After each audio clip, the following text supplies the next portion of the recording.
My name is Charles Coleman. I am 69 years old and I am finally at peace after a war I never wanted to fight. As a retired transit supervisor, I thought I had built a legacy for my son, Andre, and his wife, Brianna. A home filled with love. That was until I overheard my daughter-in-law whisper her Christmas plan to get my signature on some papers, then move me into a nursing home right after the new year. She called my home a gold mine that needed to be cashed in. I just smiled and kept my silence.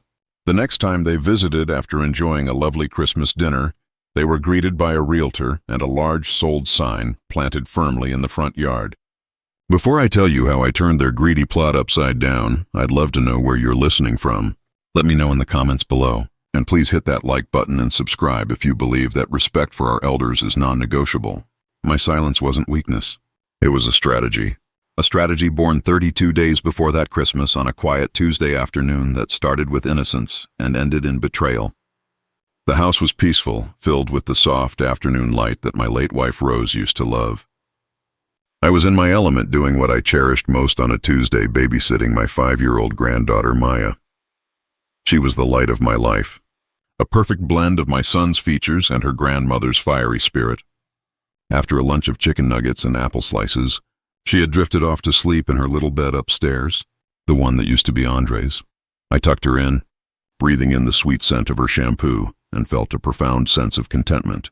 Down in the kitchen, I placed the receiver for the baby monitor on the worn Formica countertop. It was an old device prone to static, but it worked.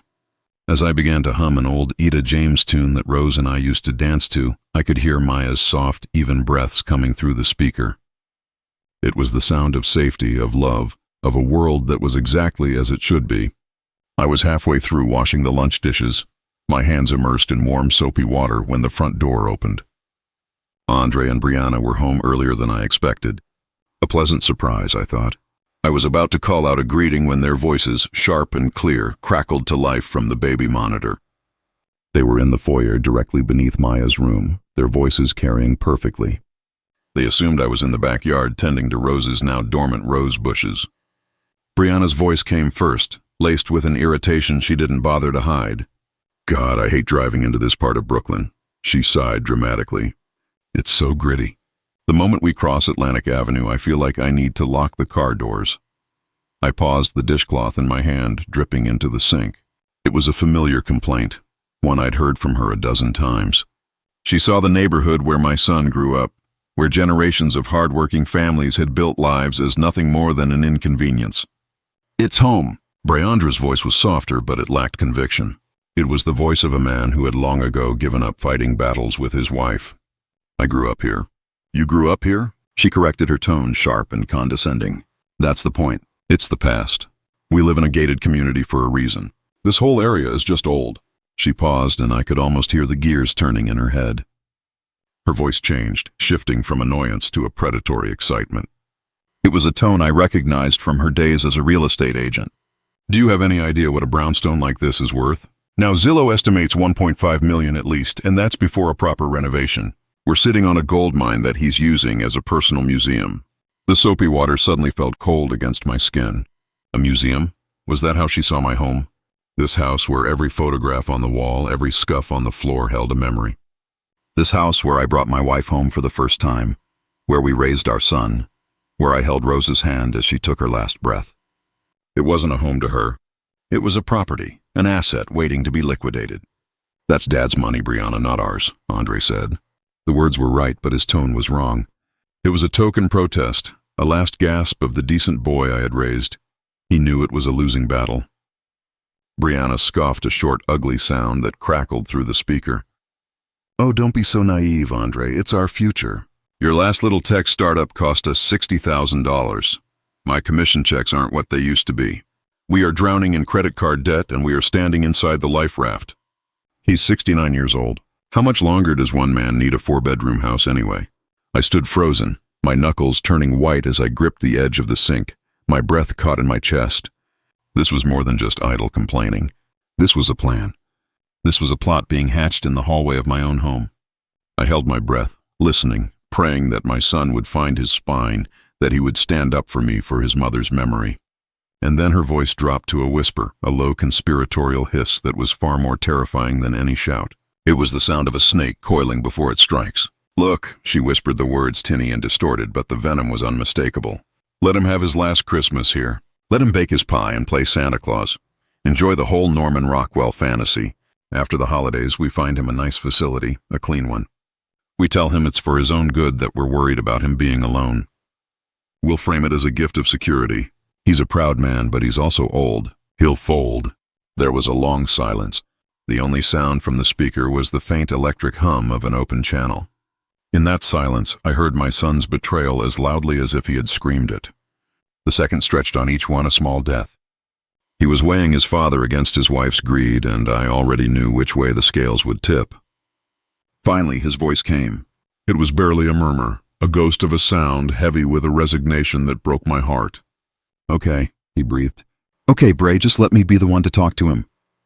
The dish I was holding slipped from my numb fingers. It didn't shatter. It landed in the soapy water with a dull thud that echoed the thud in my chest. The world around me seemed to fade. The sunlight, the hum of the fridge, the scent of cinnamon in the air, it all disappeared. My universe narrowed to the crackle of the speaker and the cold, hard fact of my son's consent. They thought I was old. They thought I was a relic from a bygone era. They thought I would fold. In that moment, standing over a sink of dirty dishes, a profound and icy calm washed over me. The pain was there, a deep tectonic crack in my soul, but something else rose from that crack. It was a quiet, unshakable resolve. The man they were plotting against the gentle father and doing grandfather had vanished. In his place stood a man they had never met, a man who would not be erased, a strategist. My first move was to slowly, deliberately finish washing the dishes, humming that old Etta James tune as if I hadn't heard a single damning word. That same night, after Andre and Brianna had taken Maya home, the house fell into a profound silence. It was a different kind of quiet than before. It was heavier, colder, filled with the ghosts of the words I had overheard. I couldn't rest.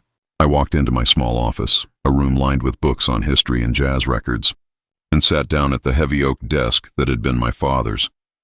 From a locked drawer at the bottom, I retrieved an old leather-bound ledger. The cover was soft and worn from decades of use. This book was meant to track household expenses and repairs, but over the years it had become something else entirely. It had become the unofficial record of my life as a father. I opened it, the smell of old paper and ink rising to meet me. I turned past pages detailing mortgage payments and new water heaters until I reached a fresh empty page. I picked up a heavy fountain pen, the one I reserved for important signatures, and uncapped it. My hand was perfectly steady. I was no longer a father grieving a betrayal. I was an accountant, and it was time to audit the books. The first entry I thought of was from years ago. The memory was as clear as a photograph. I was sitting at this very desk, and Andre, fresh out of college with a business degree, was sitting in the chair opposite me. He was 22, and the excitement of graduation was already fading, replaced by the crushing reality of his student loan statement. $80,000. It was a staggering sum and an anchor tied to him before his life had even set sail. I remember the look on his face, a mix of fear and shame. He couldn't even meet my eyes. He just stared at the paper in his hands as if it were a verdict. My wife Rose was still with me then. We had our own dreams for retirement. A trip to see the pyramids, maybe a cruise through the Alaskan fjords. We had a nest egg we had carefully built over 30 years, a testament to a lifetime of disciplined saving. We saw the fear in our son's eyes, and without a moment's hesitation, we made a choice. I remember taking the bill from his hand and saying, "Your future is the only investment that matters, son. Your mother and I will take care of this." He looked up, his eyes wide, with a relief so profound it looked like pain. "Dad, I can't let you do that," he said, his voice thick with emotion. I just smiled. It's already done. The next day, I wrote the check that drained a significant portion of our life savings. It felt good. It felt right. It was the act of a father securing his son's future. In the ledger under the heading Investments, I wrote Andre's education, and next to it, the number 80,000. I turned the page in the ledger. The years flew by. Rose passed on, leaving a hole in my heart and in this house that could never be filled. Andre met Brianna. At first I was happy for him, but then the requests started. They were subtle at first. Then they became expectations. I remember the day they came over to announce their engagement. They were so excited, talking about a future in a high-rise apartment downtown with a view of the city skyline. The problem was the down payment, $100,000. It was an amount so far beyond their reach it was laughable. But they weren't laughing. Brianna did most of the talking, her words smooth and practiced. She called it a strategic investment in their future, a way to build equity.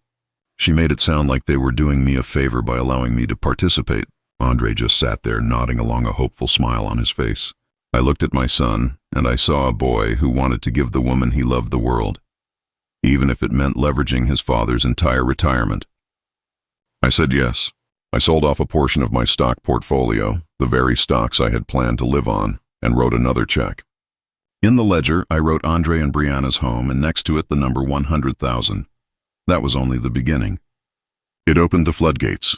Andre, encouraged by Brianna's belief that he was a misunderstood genius, decided he was an entrepreneur. First, it was a boutique coffee delivery service. It's like Uber, but for caffeine, Dad. It can't fail. That was $40,000 for a commercial espresso machine and a branded van. It failed in 6 months. Then came the Artisanal Dog Biscuit Bakery, inspired by their new designer poodle. People in this city spend more on their dogs than on their kids, Dad. This is a gold mine. That was another $30,000 for baking equipment and organic ingredients. The gold mine went bust in under a year. Each time the speech was the same. Andre would lay out the flawed business plan with breathless enthusiasm, and Brianna would sit beside him, nodding, encouragingly, interjecting with buzzwords like market disruption and scalability. They made debt sound like an adventure. Each time I gave in, how could I say no? How could I be the one to stand in the way of my son's dreams? I was his father. It was my job to believe in him, especially when no one else would.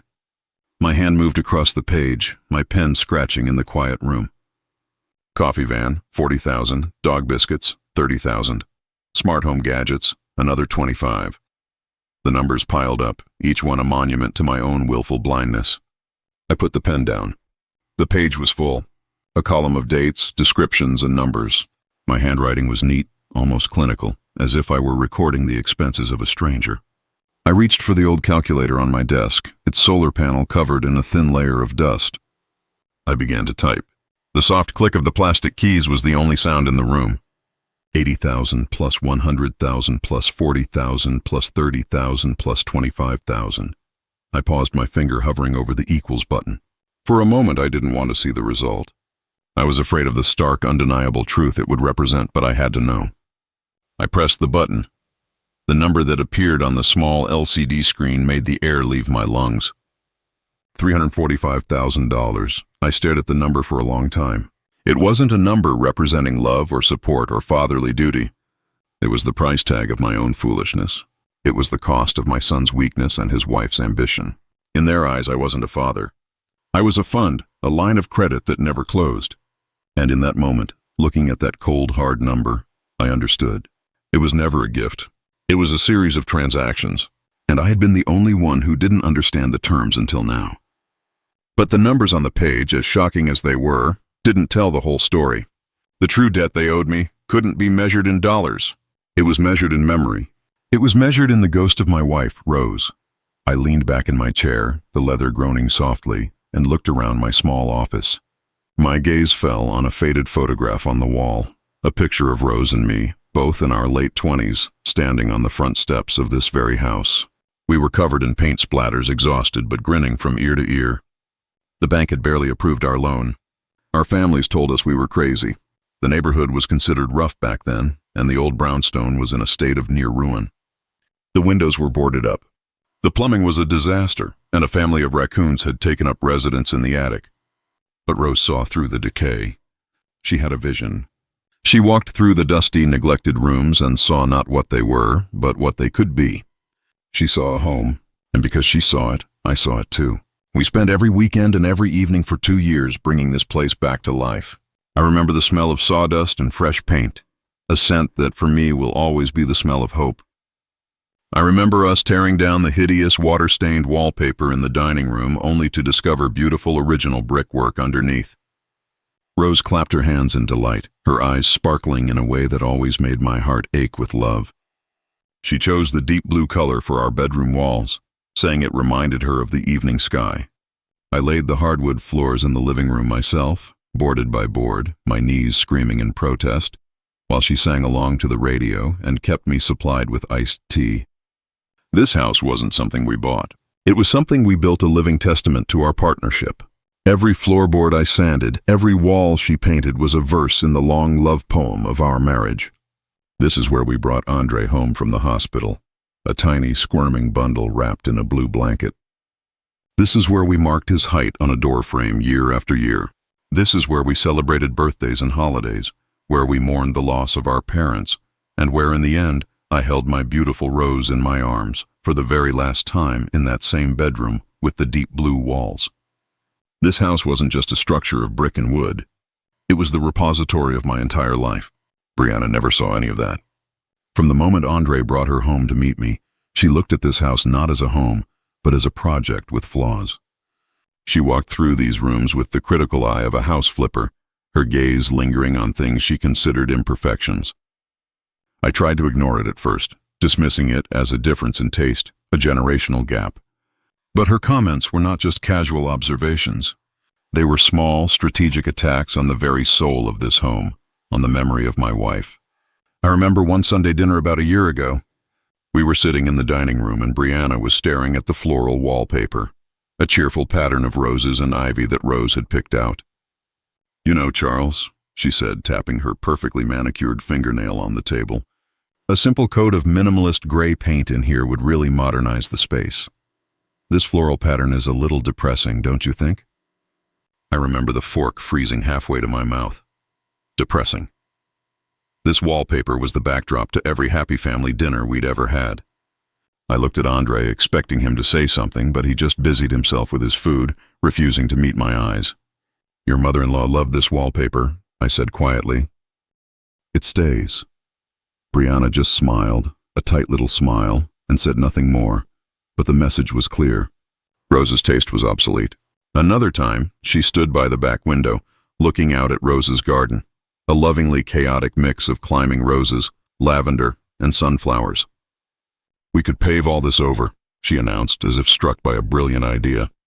"Imagine a modern stone patio, a fire pit, some nice outdoor seating. It would be perfect for entertaining." She wanted to pour concrete over the very soil my wife's hands had nurtured for 30 years. She dismissed the flowers Rose loved as if they were weeds. But the worst was the conversation about the mantelpiece. It's lined with photographs, a timeline of our family, my wedding picture with Rose. Andre is a gap-toothed little boy. Maya's first birthday. Brianna picked up my wedding photo, her thumb brushing over Rose's smiling face. "These old frames are a bit mismatched," she said. "We should get some professional portraits done of me, Andre, and Maya. A nice cohesive set. It would really update the look of the room." I understood then what she was doing. It was a systematic campaign to erase Rose, to strip the house of its history and its heart, to turn it into a generic salilable property devoid of any personal meaning. Every suggestion was a little shovel digging away at the foundation of my life, trying to make it easier for Andre to forget that this wasn't just a house. It was his mother's legacy. It was my sanctuary. And I realized, sitting there in my office, that this fight wasn't just about protecting myself from being thrown into a home. It was about protecting the last physical piece of my wife I had left on this earth. And that was a fight I was not going to lose. My suspicions, now fully awakened, began to see a pattern in things I had previously ignored. I noticed how Brianna had over the last few months taken it upon herself to collect my mail. She'd bring it in from the mailbox, sort through it on the kitchen table, and hand me what she deemed important, dismissing the rest as junk mail. She presented it as a helpful gesture. "Let me save you the trouble, Charles. So much of this is just clutter," she'd say with a bright, efficient smile. At the time, I had seen it as a sign of a caring, if slightly overbearing daughter-in-law. Now I saw it for what it was, a strategic interception, an act of a gatekeeper controlling the flow of information. So one evening, long after they had gone home, I waited. The house was dark and silent.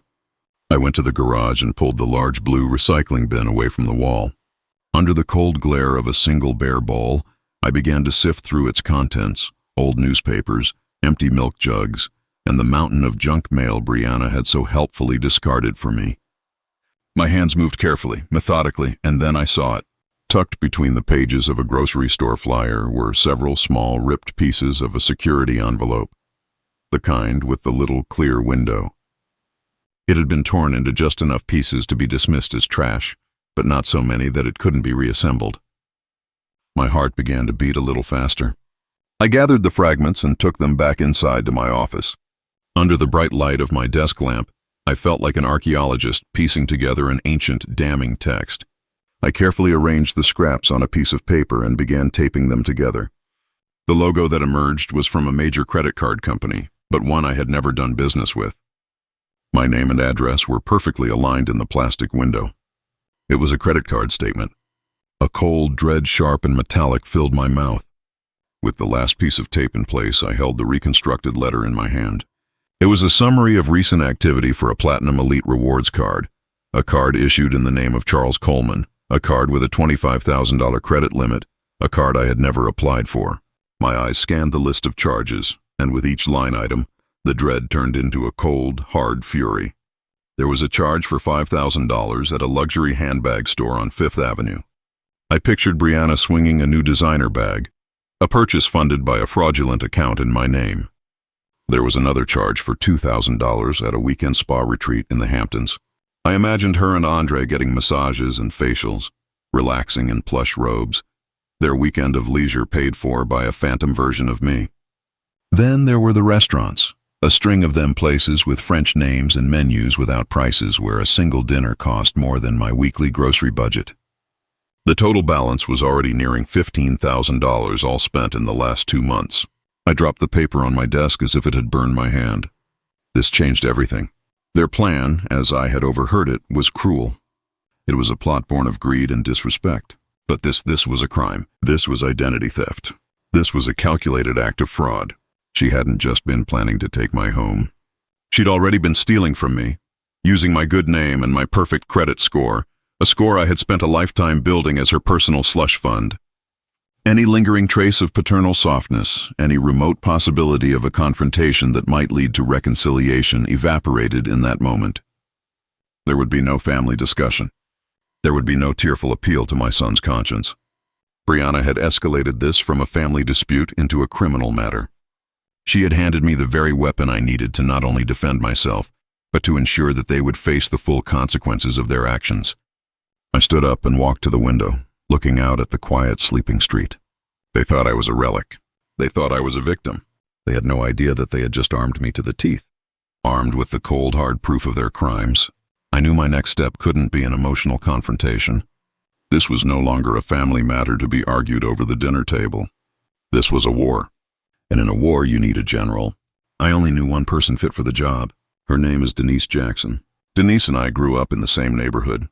Our families went to the same church, and we'd known each other for over 50 years.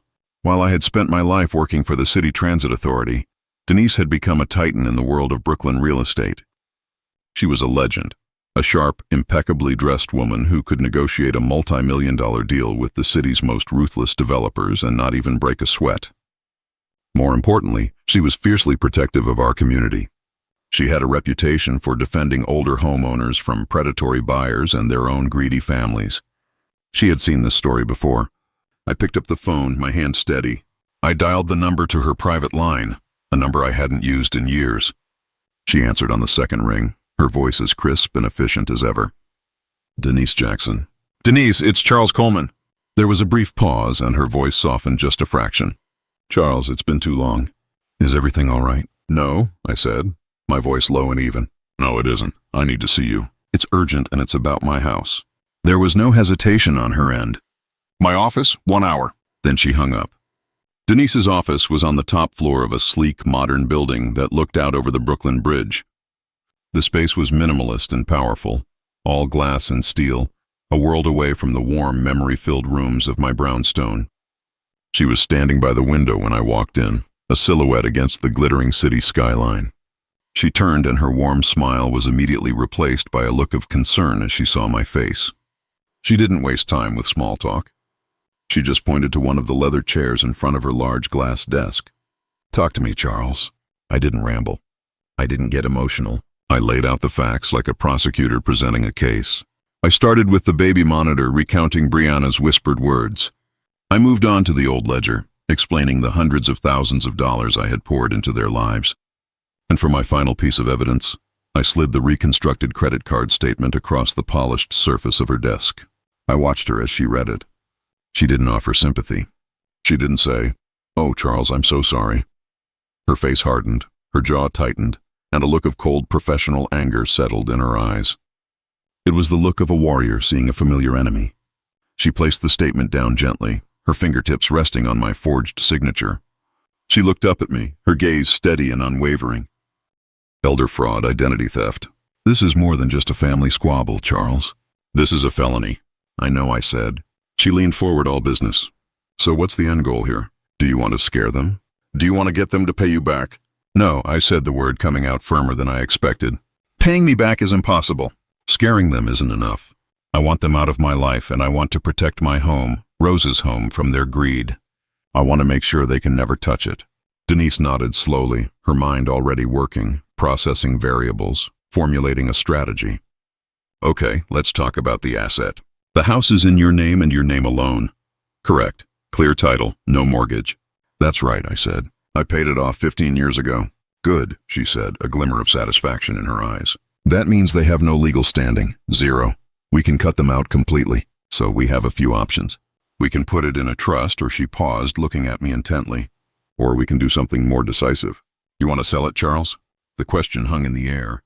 Selling the house. The thought was a physical pain, a tearing sensation in my chest. Selling the sanctuary Rose and I had built. But what was the alternative? To live there, waiting for their next move, knowing they saw it as nothing but a pile of cash. To let them eventually inherit it and tear it apart. I thought of Rose's garden being paved over, her pictures being taken off the mantelpiece. "No, never." I met Denise's gaze and nodded firmly. "Yes," I said. "Sell it." Denise's expression didn't change, but I saw a new level of respect in her eyes. "Then that's what we'll do," she said, her voice dropping into a determined, strategic tone. "I have a list of cash buyers, developers who can close a deal in weeks, not months. We'll do it quietly. An off-market sale. They won't see it coming until it's already done."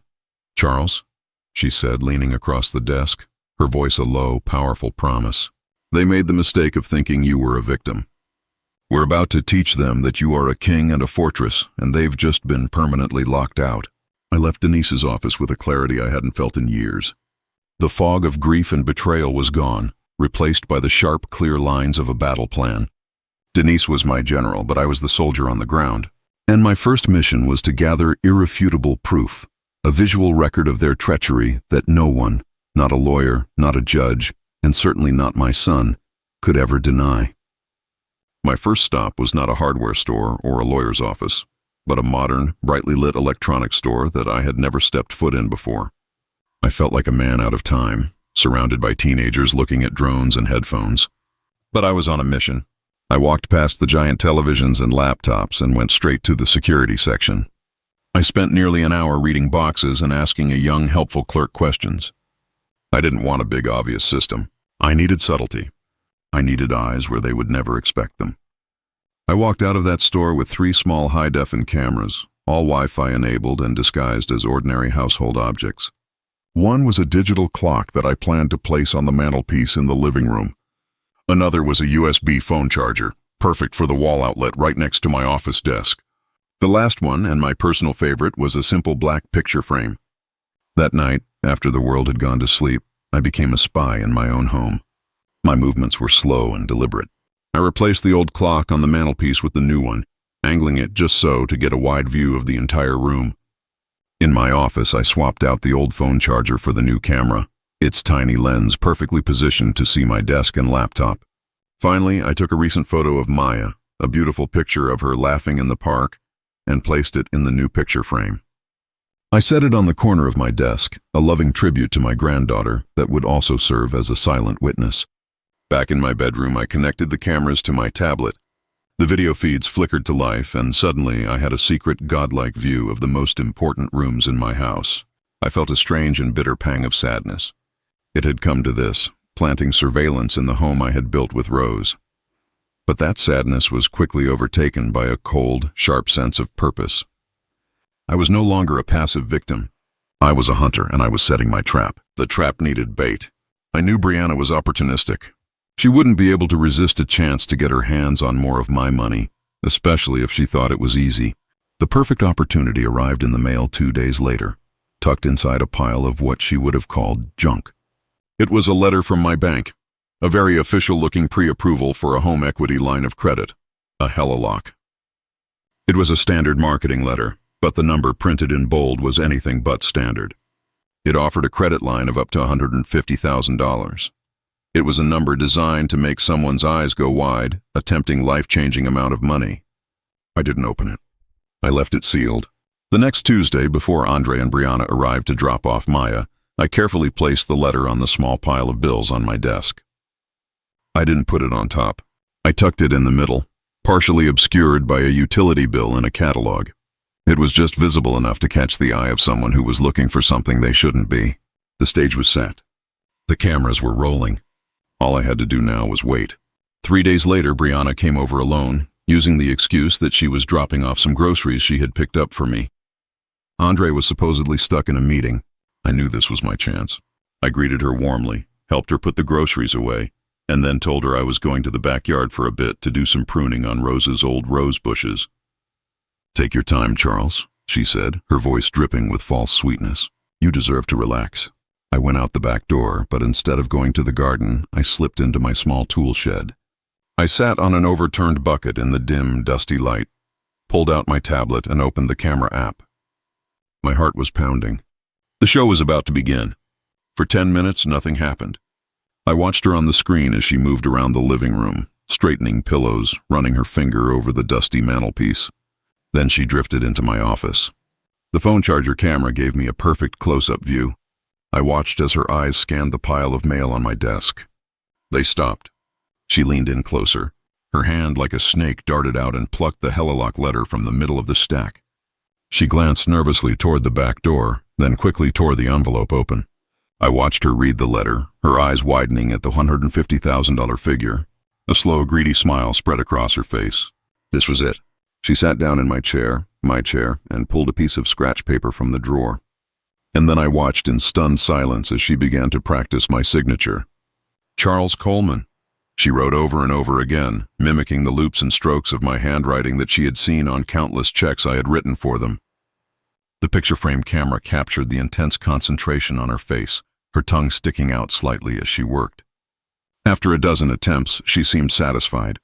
She crumpled up the scratch paper and tucked it into her pocket. Then she opened my laptop. The light from the screen illuminated her face, showing an expression of pure, unadulterated greed. I watched my blood running cold as she navigated to the bank's website. I watched her fingers fly across the keyboard, confidently typing in my name, my address, my date of birth, and my social security number. All the information she had gathered while helping me with my finances. She filled out the entire online application for the line of credit in under 5 minutes. The final step was the digital signature. She clicked the box that read, "I agree to the terms and conditions." And then, with a final click of the mouse, she submitted the application. A small, triumphant smile played on her lips. She closed the laptop, carefully placed the opened letter back in the pile of mail, and stood up as if nothing had happened. The crime was complete. In the shed, I tapped the screen on my tablet, saving the entire damning recording. I felt no surprise, only a grim, chilling sense of validation. I now had her. I had captured her true soul on video. The video of Brianna was the smoking gun. It was cold, hard proof of a crime captured in high definition. But as I watched the footage on a loop, a gnawing feeling settled in my gut. The video showed Brianna's hand, her face, her signature. But where was my son in all of this? Was he a willing partner in this scheme? Or was he just a weak, manipulated man, too blinded by his wife's ambition to see the truth? In my heart, I had to know. I had to give him one last chance to be the man I had raised him to be. The man Rose had adored. I needed to hear it from his own mouth. I needed to confirm his complicity. So I set another trap, this one baited not with a letter, but with a father's feigned concern. I called Andre and asked him to come over alone. I told him the faucet in the kitchen sink was leaking a small, believable problem. Before he arrived, I took a tiny digital voice recorder I had purchased and placed it on the coffee table, nestled between a stack of old magazines. It was voice-activated, its small microphone, indistinguishable from a piece of modern design. Andre arrived looking flustered, already complaining about traffic. I led him to the kitchen, and for a few minutes we played our familiar roles. I was the aging father, and he was the beautiful, if slightly impatient son. After he had needlessly tightened a connection under the sink, I offered him a glass of iced tea. We sat in the living room in the heavy silence that now seemed to permanently occupy the space between us. This was my moment. I leaned forward, trying to make my voice sound as genuinely confused and worried as possible. "Son," I began, "I got the strangest letter from the bank the other day. It was talking about a home equity line of credit. You're good with all that financial stuff. Do you know what this is all about? Honestly, I'm worried someone might be trying to run a scam on me." I watched his face. It was a perfectly crafted test. I had given him the perfect excuse, the perfect opportunity to come clean. He could have blamed Brianna. He could have feigned shock. He could have done anything other than what he did. I saw a flicker of raw panic in his eyes, a deer in the headlights terror. He shifted uncomfortably in his chair, his gaze darting around the room, landing everywhere but on my face. That, he stammered, forcing a dismissive laugh.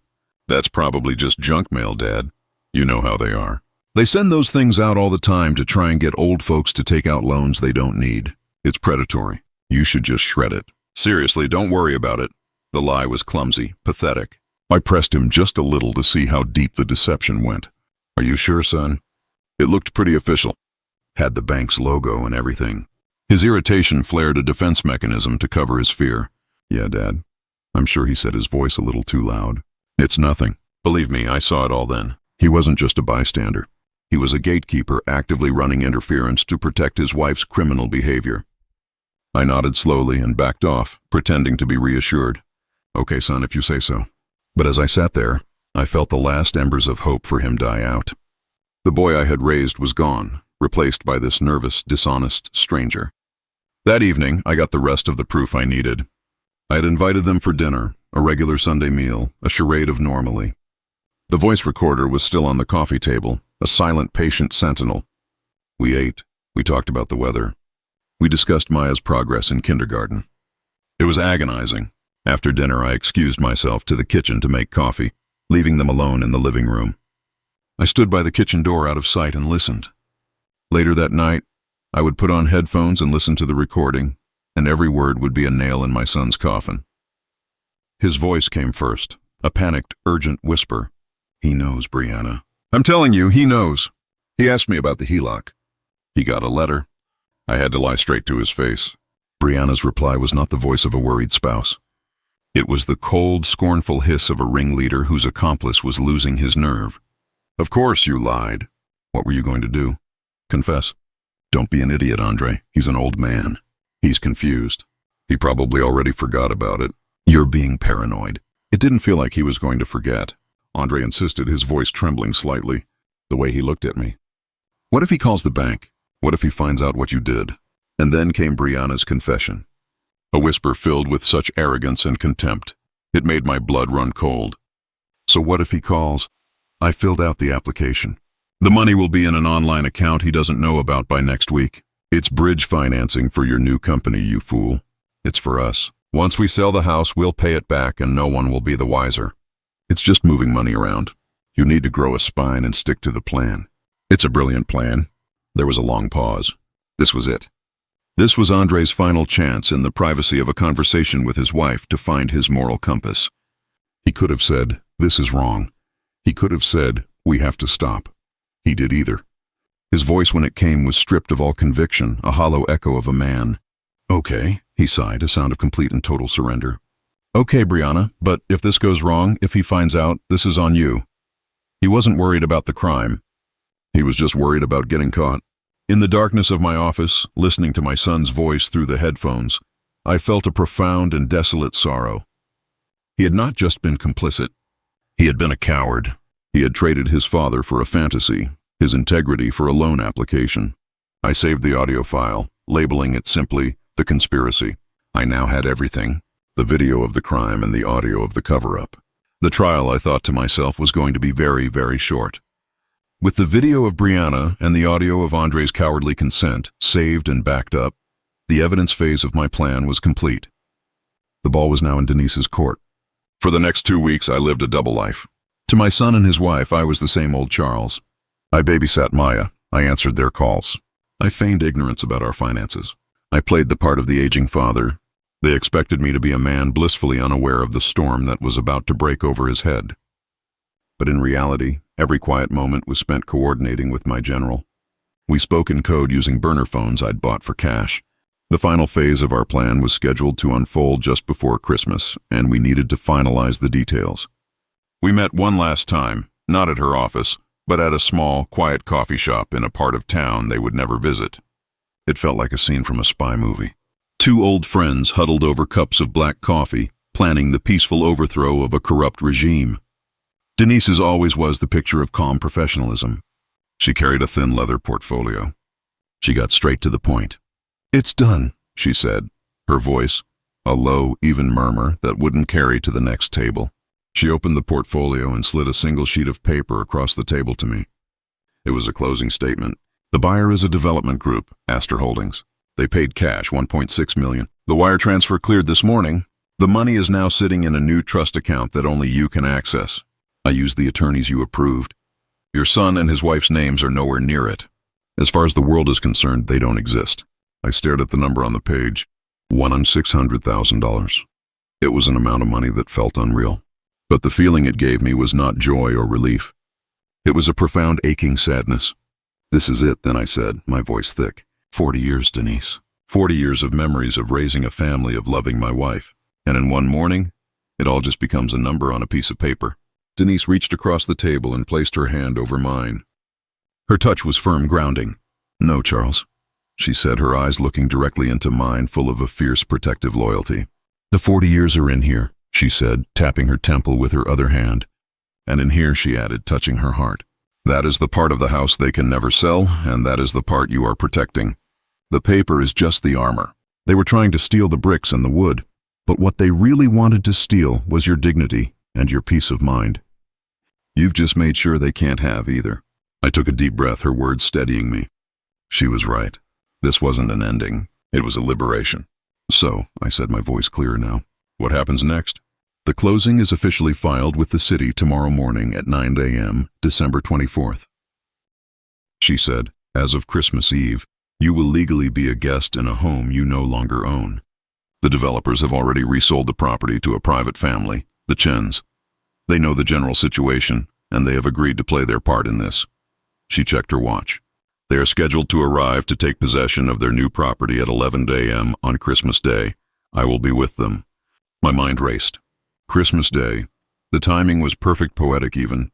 They're coming over for brunch on Christmas morning. I told her they think they're finally going to have the talk with me about my future. A grim, humorless smile touched Denise's lips. "Oh, they'll be having a talk about the future."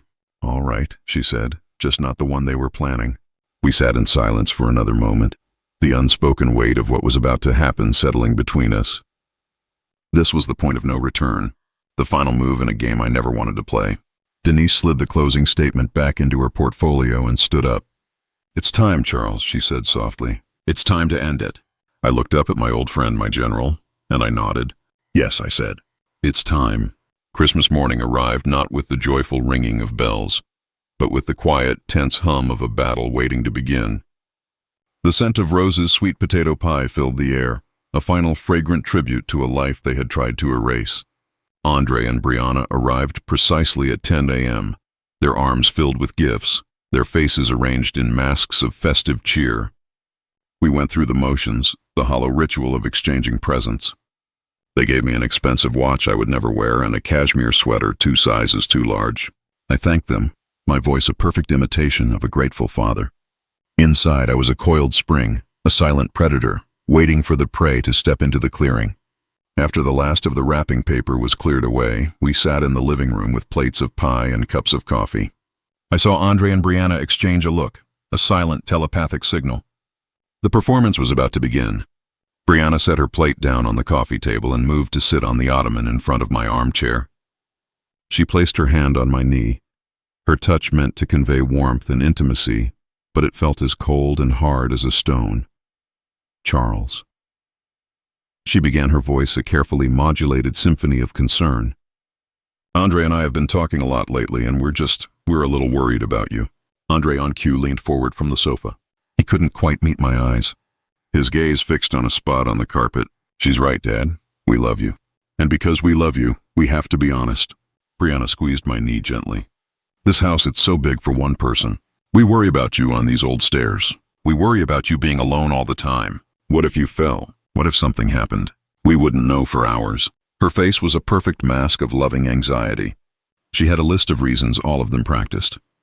All of them designed to sound like they were born from love, not from avarice. And it's not just the safety, it's the burden, she continued, her voice dropping to a softer, more intimate tone. The property taxes, the upkeep, the leaky faucets. You should be enjoying your retirement, Charles. You've worked hard your entire life. You deserve to be relaxing, not worrying about raking leaves or fixing a broken furnace. Andre chimed in, the beautiful son reciting his lines. We found this incredible place, Dad. It's called Oakwood Meadows. It's more like a resort than a home. It has a swimming pool, a library, movie nights, organized activities. You'd be surrounded by people your own age. And the best part is, there are doctors and nurses on staff 24/7. It would give us such peace of mind knowing you were being looked after. He emphasized their peace of mind. Of course, my life, my independence was a problem that needed to be solved to alleviate their discomfort. With a final theatrical flourish, Brianna reached into her expensive handbag and pulled out a set of glossy trifold brochures. She fanned them out on the coffee table. The pictures showed smiling, silver-haired seniors playing cards, doing water aerobics, and laughing over dinner. It was a manufactured paradise, a sterile and soulless replacement for a home filled with a lifetime of memories. We can take a tour next week, she said, her voice bright with finality, as if the matter was already decided. We'll handle everything for you, Charles. The paperwork, the movers, everything. You won't have to lift a finger. I let the silence hang in the air for a long moment. I picked up one of the brochures, pretending to study the smiling faces of the residents. My face was a mask of thoughtful consideration. Inside my mind was a block of ice, a resort. They had summarized my entire life, my home, my independence, my memories of Rose, and decided it could all be traded for a single room with a meal plan and organized bingo nights.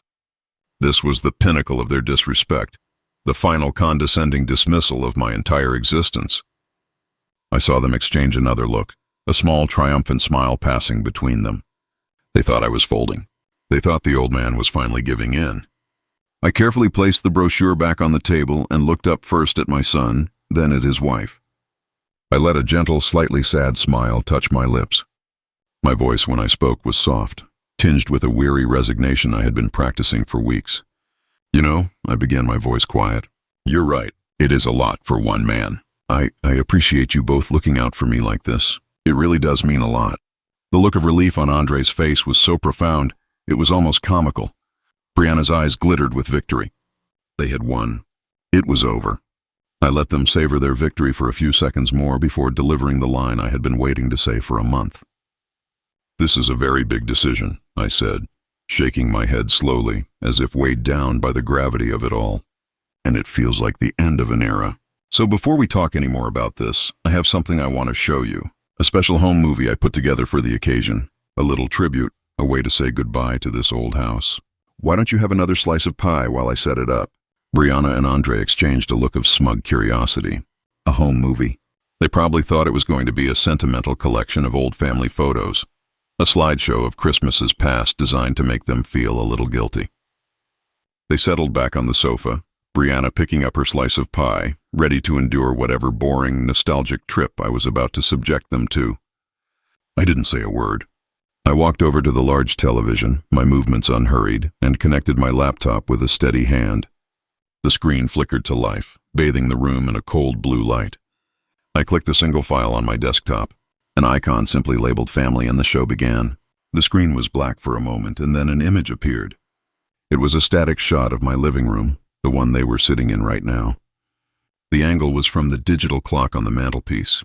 In the bottom right corner of the screen, a timestamp glowed with the date from 3 weeks prior. Andre and Brianna leaned forward slightly, their brows furrowed in confusion. The video was silent. After a few seconds, the figure of my daughter-in-law, Brianna, walked into the frame. She moved with a furtive quickness, glancing over her shoulder toward the back door. Then she drifted out of the shot into my office. The scene immediately cut to a new angle. This one was tight, intimate, showing my office desk in perfect damning clarity. It was the view from the USB charger. Brianna came into view and sat down in my chair. For a moment, the Brianna on the screen looked almost identical to the Brianna on my sofa, who was now frozen a fork full of pie halfway to her mouth. The video version of Brianna scanned the mail on my desk, her eyes locked onto the Helilock letter. I watched my own son turn to look at his wife, a silent, questioning horror dawning on his face. On the screen, Brianna tore open the envelope. The camera was so clear you could almost read the text of the letter as she scanned it. Her eyes widened, and a slow, ugly smile of pure greed spread across her face. And then came the part that made my blood run cold all over again. She opened my desk drawer and pulled out a piece of scratch paper and a pen. With intense concentration, she began to practice my signature.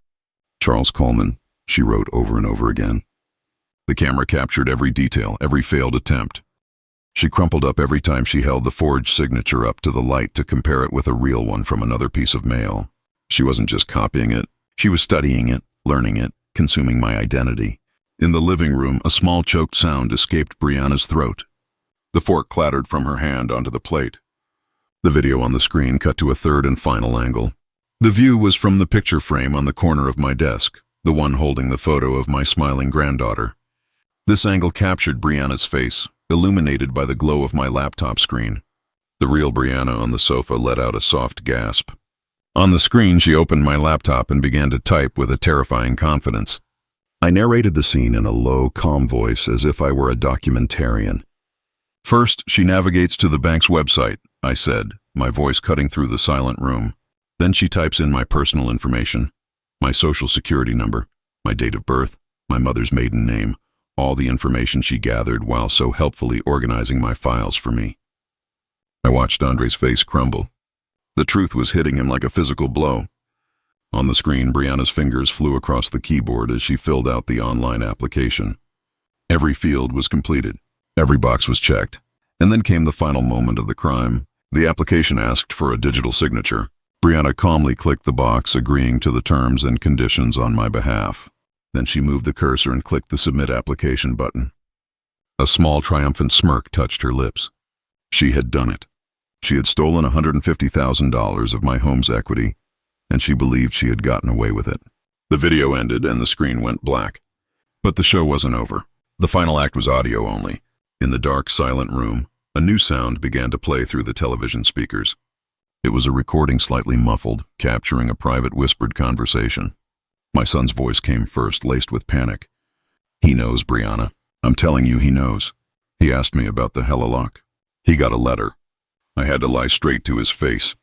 Brianna's voice followed, sharp and full of contempt. Of course you lied. What were you going to do? Confess. Don't be an idiot, Andre. He's an old man. He's confused. He probably already forgot about it. You're being paranoid. It didn't feel like he was going to forget. Andre's recorded voice insisted, trembling slightly. What if he calls the bank? What if he finds out what you did? And then came Brianna's full, arrogant confession, her whispered words filling the living room like a toxic gas. So what if he calls I filled out the application? The money will be in an online account he doesn't know about by next week. It's bridge financing for your new company, you fool. It's for us. Once we sell the house, we'll pay it back and no one will be the wiser. It's just moving money around. You need to grow a spine and stick to the plan. It's a brilliant plan. There was a long, terrible pause in the recording. And then came the final words, the ones that had sealed my son's fate. His voice a hollow whisper of surrender. Okay, Brianna. But if this goes wrong, if he finds out, this is on you. The audio file ended. The screen remained black.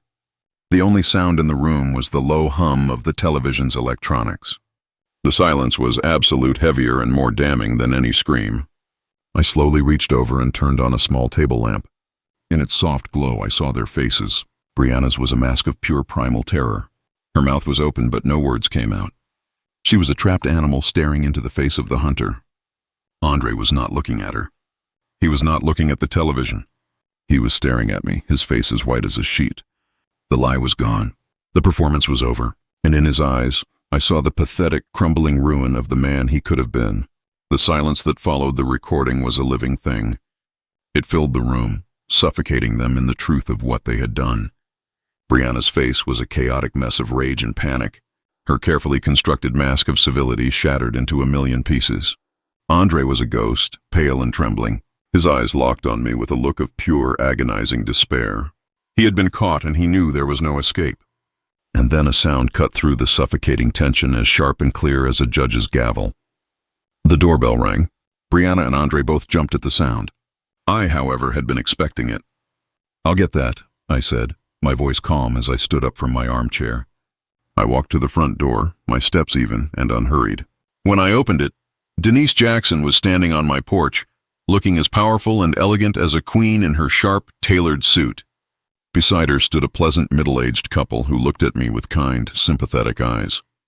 "Denise, Mr. and Mrs. Chen," I said, opening the door wider. "Please come in. Your timing is perfect." They stepped into the foyer. Denise's eyes swept over the scene in the living room, taking in Brianna's terrified fury and Andre's broken form. Her face was a mask of cool professionalism. "What is this?" Andre finally managed to stammer, his voice barely a whisper. "Who are these people, Dad?" Brianna found her voice a harsh, grating sound. "What's going on, Charles?" Denise stepped forward, taking command of the room. She did not look at me. She addressed Andre and Brianna directly, her tone polite, but laced with the cold authority of someone who held all the cards. "Mr. Coleman, Mrs. Coleman, my name is Denise Jackson, and this is Mr. and Mrs. Chen. I believe you are in their house." The statement hung in the air for a moment, so audacious and impossible that it didn't seem to register. Brianna was the first to react, letting out a short, hysterical laugh. "Their house? What on earth are you talking about? This is Charles's house. This is our family home." Denise didn't argue. She didn't raise her voice. She simply opened the leather portfolio she was carrying and removed a thick stack of documents held together by a binder clip. "Not anymore," she said, her voice cutting through Brianna's hysteria like glass. "The sale was finalized yesterday morning at 9:00 a.m. The title was officially transferred. The property now legally belongs to my clients, Mr. and Mrs. Chen. I have copies of the deed and the closing statement right here, all filed with the city." She stepped forward and placed the documents on the coffee table in front of them. "I'm afraid," she said, her voice devoid of any sympathy, "that you are trespassing." Andre stared at the legal papers as if they were a venomous snake. His hands shook so badly he couldn't even reach for them. Brianna just stared, her mind refusing to process the information. While they were frozen in disbelief, Denise gave a small, almost imperceptible nod to Mr. Chen. He quietly excused himself and slipped out the front door. A moment later, a sharp metallic sound came from the front yard. A rhythmic thud, thud, thud. Brianna's head snapped toward the large picture window. And then she saw it. Mr. Chen was standing on the lawn, using a small mallet to drive the legs of a large red and white sign into the soft earth. One single brutal word was printed across it in bold black letters: "Sold." That was the moment Brianna finally broke. The sight of that sign, the vulgar commercial finality of it, shattered the last of her composure. A raw, guttural scream tore from her throat. "No!" she shrieked, jumping to her feet. "No, you can't. He can't do that." She spun to face me, her face contorted in a mask of pure rage, all pretense of the loving daughter-in-law gone forever. "He's not competent to make decisions. We'll sue you. We'll sue all of you." She pointed a trembling finger at me, her eyes wild with hatred. "You senile old fool. You ruined everything." I didn't flinch. I just stood there and watched the performance, the final desperate tantrum of a thwarted thief. Her ugly, truthful soul was finally on display for everyone to see, and in the face of her hysteria, my silence was the most powerful response of all. Brianna's tirade filled the room, a torrent of ugly insults and desperate threats. She called me a fool, a monster, a senile old man who had ruined her life. She was so consumed by her own rage, so lost in the inferno of her thwarted greed, that she didn't even hear the sound that brought her performance to a sudden and dramatic end. A sharp, firm knock on the front door. The sound was so official, so authoritative, that it cut right through her screaming. She stopped mid-insult, her mouth hanging open. Andre, who looked like he had shrunk to half his size, flinched as if the sound were a gunshot. I remained perfectly still. Denise, ever the professional, walked calmly to the door and opened it. Two men stood on the porch. They were not in uniform. They wore sober suits and carried themselves with an unmistakable air of authority. They were detectives. "Good morning," the older of the two men said, his eyes scanning the chaotic scene inside. "We're looking for a Mr. Charles Coleman." I stepped forward, my heart beating a slow, steady rhythm. "I'm Charles Coleman." The detective nodded, his gaze lingering for a moment on Brianna's terrified face and Andre's broken posture before returning to me. "Sir, my name is Detective Miller. We received a report you filed online last night regarding potential bank fraud and identity theft. We're here to take your official statement." Brianna's face, which had been red with rage, turned the color of chalk. The word fraud spoken aloud by a police officer in her presence made the situation terrifyingly real. All the fight seemed to drain out of her, replaced by a primal animal fear. Andre simply closed his eyes as if hoping that when he opened them again, this would all have been a terrible dream. Detective Miller looked at me, waiting. I didn't need to give him a long, rambling statement. My evidence was prepared. My case was already made. I walked over to the small table where my laptop sat and calmly unplugged a small black USB drive. I held it in my palm for a moment. It felt impossibly small to contain so much betrayal, so much evidence of their crimes. I walked over to the detective and held it out to him.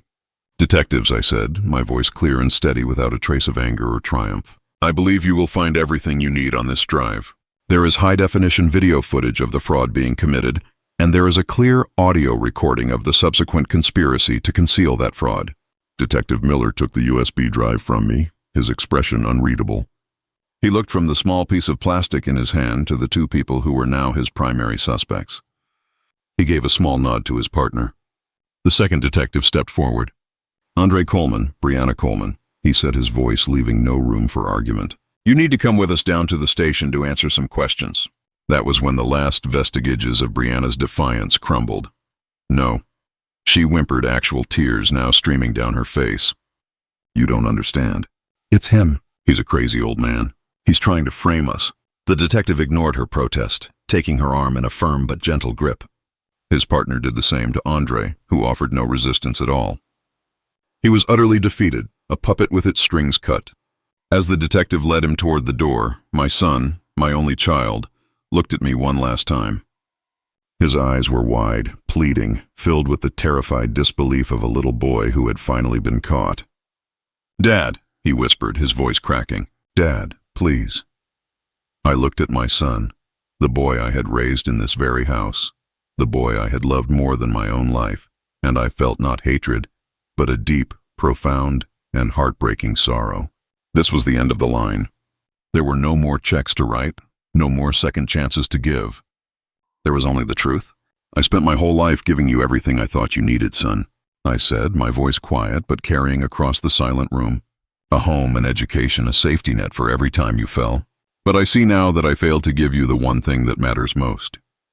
A spine, he flinched as if I had struck him. "This is your final lesson.